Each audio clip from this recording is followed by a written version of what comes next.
Takže čau lidi a já vás vítám u videa, kde si ukážeme, jak se starého vytáhného trička si můžeme vyrobit kabelku.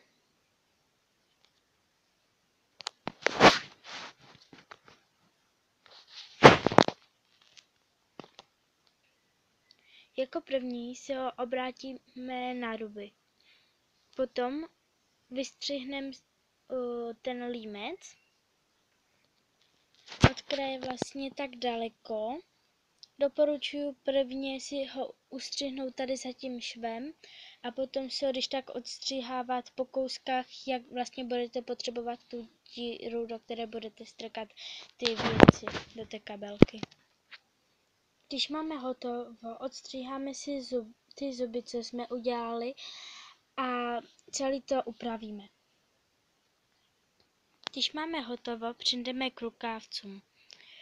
Odstřihneme si to za švem a pak odstříháváme kousky podle toho, jak budeme potřebovat vlastně ty uchytky. Lepší je, když si to přehnete, tak to máte lepší a máte to rozhodně stejný. Opět si malýma nůžkama zastříháme zoubky. V podstatě je teďka z toho větší dílko. Teďka podle toho, jak kdo chce, si může udělat vlastně spodek té kabelky. Buď si to můžete zašít, nebo si ve spod udělat uzel, nebo si to nastříhat na malé proužky, nebo na velký. A pak to zavazovat. Já udělám tu metodu s těma menšíma, nebo s těma většíma, ještě nevím. Nastříhala jsem si to teda na ty větší proužky.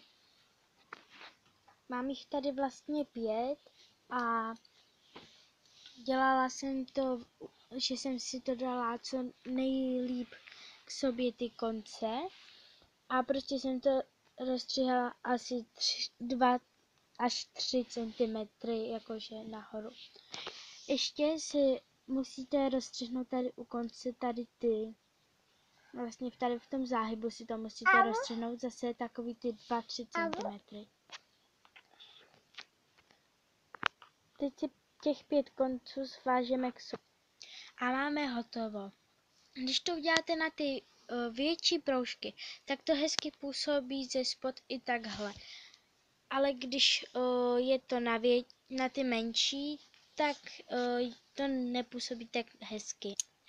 Mám tu ještě jeden způsob, to je na ty menší proužky a někomu se to může líbit